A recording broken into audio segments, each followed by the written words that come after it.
Doctor Syed Hasan नगरामी, ये नाम है एक ऐसी शख्सियत का जिसने अपने इल्म को इंसान और इंसानियत की खिदमत के लिए वक्फ कर रखा है। डॉक्टर हसन ने हिंदुस्तान के 3 बैनुल-अक़वामी शोहरत के हामिल इदारों दारुल उलूम नदवतुल उलमा, यूनिवर्सिटी ऑफ लखनऊ और तकमीलुत तिब से इक्तिसाब फैज़ किया।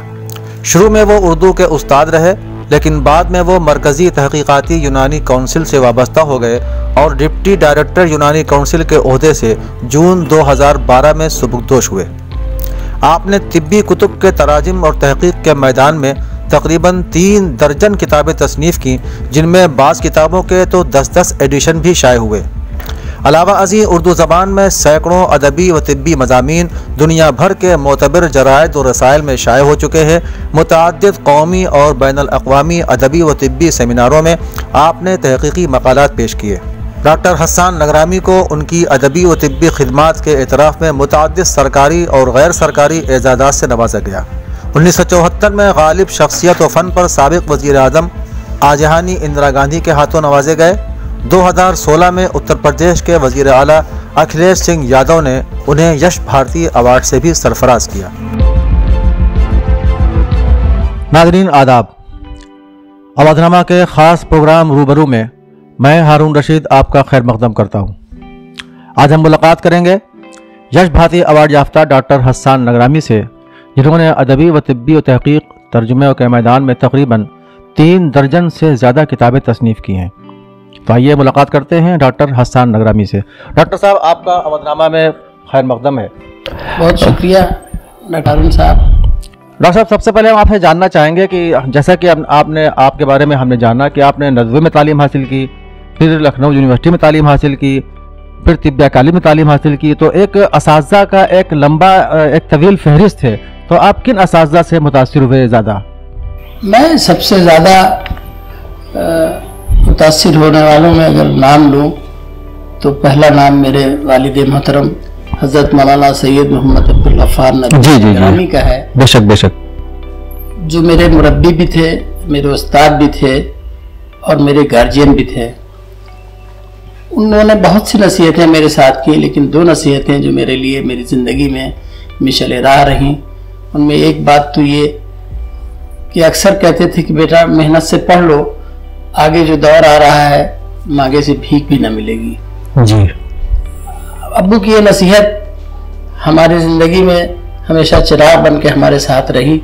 एक दूसरी बात जो वो बतौर नसीहत हमें और हमारे तमाम साथियों को और अपने तमाम शागिर्दों को और अपने मुतक़िदीन को कहते थे कि रात में सोने से पहले, रात के अंधेरे में एक बार ज़रूर सोते वक्त इस बात का तज्जिया करो, पूरे दिन तुमने क्या खोया क्या पाया। अब्बू की ये नसीहत हमारे लिए आज भी काबिल अमल है।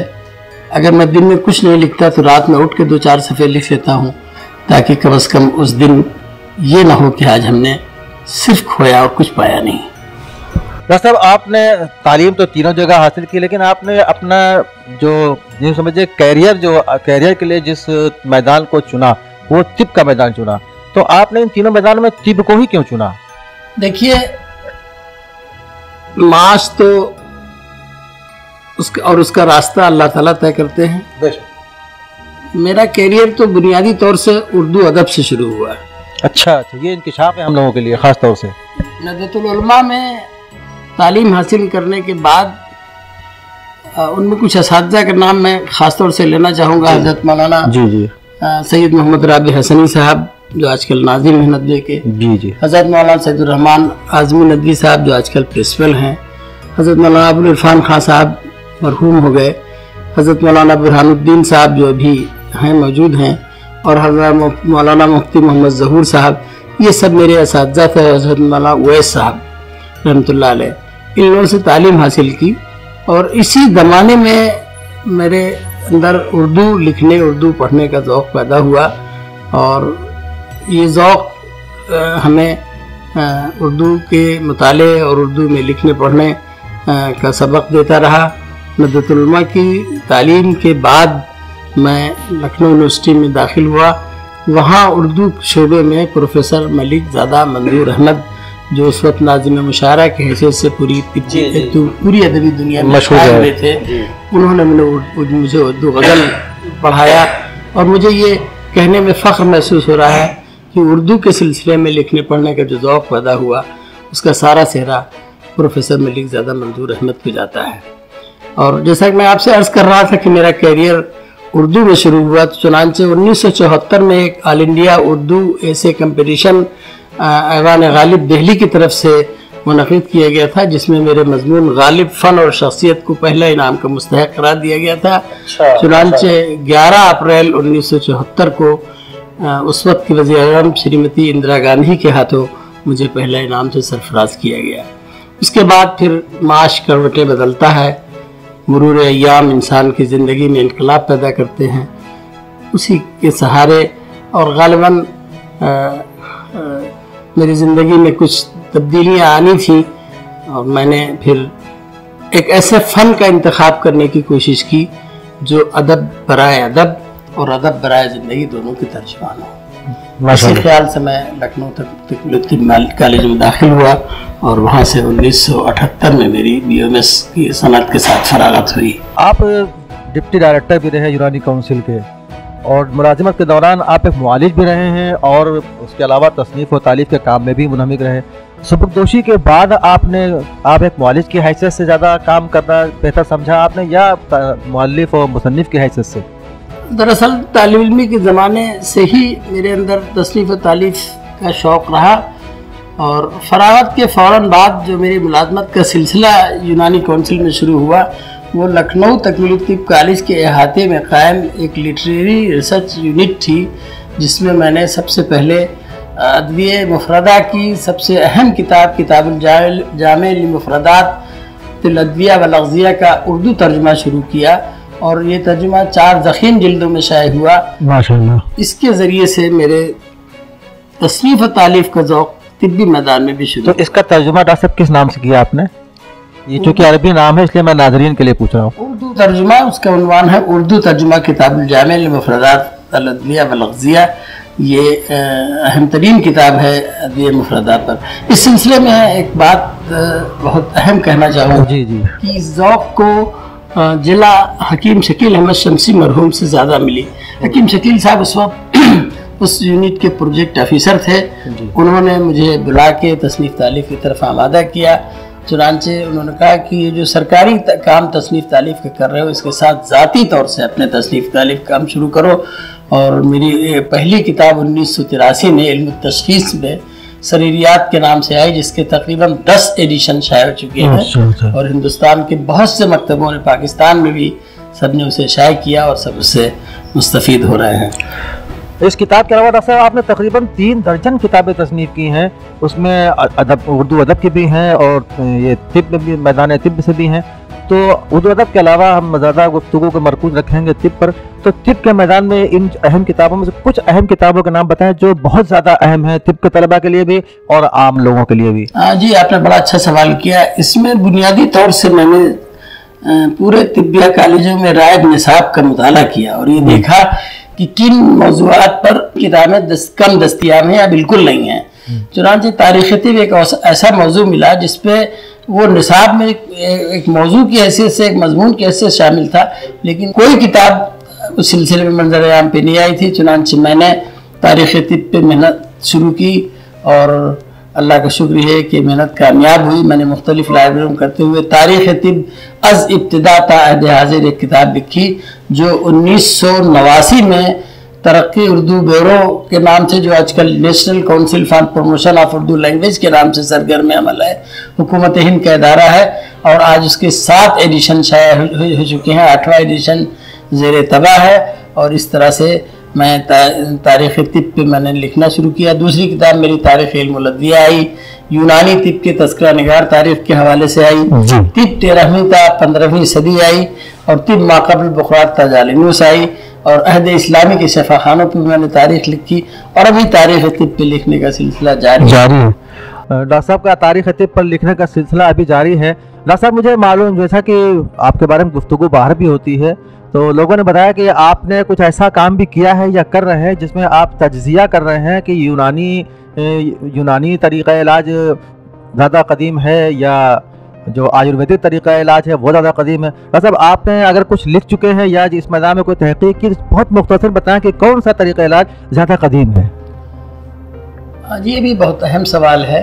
असल में यूनानी तिब का आगाज़ दजला और फरात के माबैन वाक़े एक दरिया में एक सुमेरी कौम आबाद थी, वहाँ से उसका आगाज़ होता है और वो सिलसिला तकरीबन 3500 साल, 3500 साल कबल मसीह से इसका आगाज़ हुआ था। आम तौर से तारीख़ी मुताले से दूर रहने की वजह से लोग हमारी यूनानी तिब को सिर्फ बुकरात तक जोड़ देते हैं। बुकरात जिसका है 460 कबल मसीह था, वहीं से तिब यूनानी का इब्तिदा समझते हैं। लेकिन हकीकत ये है और मुशाहदे से और मुताले से बात साबित होती है कि ये हमारी यूनानी तिब तकरीबन 3500 साल कबल मसीह से इसका आगाज़ हो चुका था और फिर ये मिस्र, रोम और ईरान तमाम ममालिक से होते हुई और फिर हिंदुस्तान आई और हिंदुस्तान जब आई तो यहाँ आकर के ये रच बस गई। इस तरह से जब हम मुताले की रोशनी में देखते हैं तो ये आयुर्वेदिक के मुकाबले में काफ़ी कदीम नज़र आती है और इसके अपने अलग अलहदा नज़रियात भी हैं। आम तौर से एक गुफ्तगू ये होती है कि आयुर्वेद यूनानी में कोई फ़र्क नहीं, दोनों जड़ी बूटी से इलाज करते हैं। बहुत अहम गुफ्तगू है। हाँ, लेकिन मसला ये नहीं है। यूनानी तिब के फ़लसफ़ा इलाज अलग है और फ़लसफ़ा अमराज अलग है और उसी एतबार से उसूल इलाज अलग है और उसी एतबार से यहाँ के अतिब्बा ने जब हिंदुस्तान आए तो उन्होंने यकीनन यहाँ की जो राय जमाएं थी उनको हासिल किया, लेकिन उन्होंने आँख बंद करके तकलीफ नहीं की। उन्होंने उस पर तहकीक और मुशाहदे के ज़रिए एक बेहतरीन चीज़ पैदा हुई। चुनांचे हिंदुस्तान में एक लखनऊ का तिब्बी स्कूल मंजर आम पे आया और एक दिल्ली के तिब्बी स्कूल मंजर।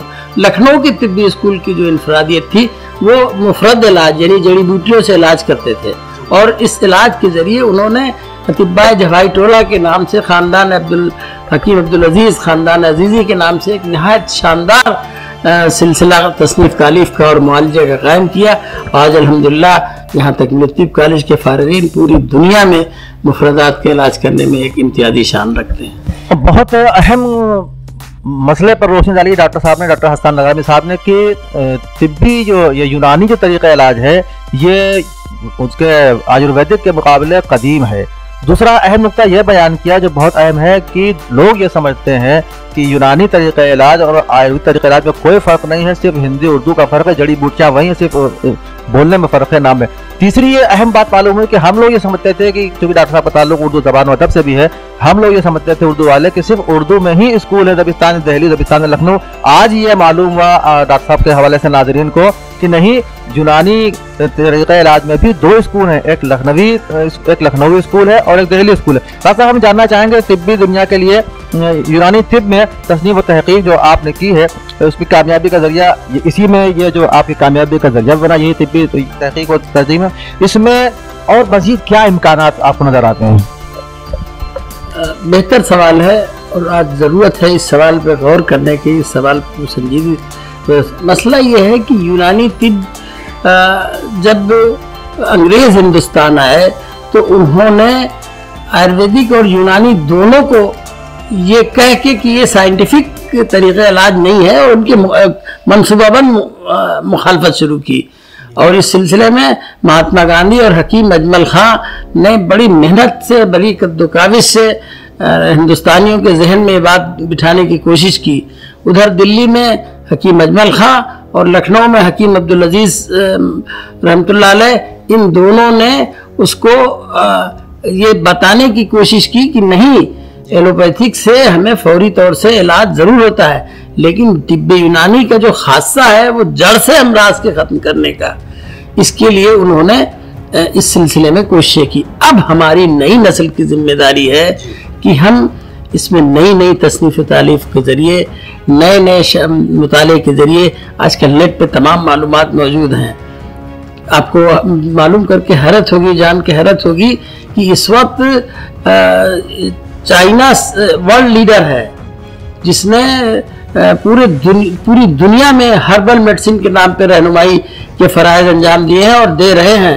अब हमारी जिम्मेदारी ये है कि हम उस लिटरेचर की रोशनी में अपने यहाँ अमली तौर से बरत के प्रैक्टिकल तजर्बात करके तिब्ब यूनानी की इफादियत की वो पहलू सामने लाएं जो इन किताबों मुसवदात में छुपे हुए हैं, ताकि इंसानियत को हम मज़ीद बेहतर इंसानियत की खिदमत कर सकें और उसके दर्द का मुदावा बन सकें। इसके अलावा डॉक्टर साहब, आपने इस मैदान के अलावा आप समाजी मैदान में भी डॉक्टर जलील फरीदी साहब का आपका बहुत साथ रहा है। उनका क्या मिशन था, आज वो मिशन कहाँ है, आप इस सिलसिले में क्या कहना चाहते हैं? हाँ, दरअसल मेरी ज़िंदगी का यही समरा है और मैं अक्सर अपने साथियों की गुफ्तगू में डॉक्टर अब्दुल जलील फरीदी मरहूम ने जो समाजी खिदमत अंजाम दी थी उसका तज़किरा करता रहता हूँ। और बुनियादी तौर से अगर देखा जाए तो डॉक्टर अब्दुल जलील फरीदी मरहूम ने एक कंप्लीट स्ट्रेटजी, एक मुकम्मल तरीक़े लाए अमल मुरतब किया था। और आपका ये फरमाना था कि ये मुल्क हिंदू, मुसलमान, सिख, ईसाई सबका मुल्क है, इसलिए कोई भी तहरीक किसी तरह का, चाहे समाजी काम हो, चाहे सियासी काम हो, चाहे तहजीबी काम हो, चाहे लिसानी काम हो, बग़ैर हिंदू मुस्लिम के इत्तेहाद और बग़ैर हिंदू मुस्लिम की यगानियत के लिए नहीं हो सकता। डॉक्टर फरीदी साहब ने इस लैब में वो प्रैक्टिकल काम अंजाम दिया कि सारे हिंदुस्तान से उन्होंने दलित, मुसलमान और हिंदुओं के रहनुमाओं को अपने यहाँ बुलाया, उनके पास गए और उनसे जा कर के मुल्क के मफाद और कौम के मफाद और मुल्क को तरक्की देने के लिए एक ऐसा ठोस मंसूबा बनाया कि 1972 का ज़माना मुझे याद है कि एक प्लेटफार्म पे तमाम मुस्लिम रहनुमा, तमाम सिख रहनुमा, तमाम दलित रहनुमा डॉक्टर फरीदी साहब साथ खड़े थे और ये तजर्बा बेहद कामयाब रहा। मोहब्बत और प्रेम का एक ऐसा माहौल सामने आया कि हिंदुस्तान की पूरी फिजा बदल गई थी उस वक्त। लेकिन आज तो ये माहौल हमको नजर नहीं आता, आप इस बारे में क्या कहना चाहते हैं? हाँ, आज हमें फिर हम मानते हैं कि मौलाना अबुल कलाम आज़ाद और महात्मा गांधी का बड़ा कंट्रीब्यूशन रहा यहाँ, और यकीनन गाहे गाहे बाज़ एक हिस्से पारीना के तौर से हमें उन्हें पढ़ना चाहिए, उन्हें समझना चाहिए। लेकिन उसके बाद सन 1970 की दहाई में जो डॉक्टर फरीदी मरहूम ने जो तजर्बा किया था, उस तजर्बे को आज दोबारा करने की ज़रूरत है। डॉक्टर हारून साहब, ये पैगाम मेरा सब तक पहुँच जाए कि हिंदू और मुसलमान का इत्तेहाद इस मुल्क की तरक्की के लिए रीढ़ की हड्डी और बैकबोन की हैसियत रखता है।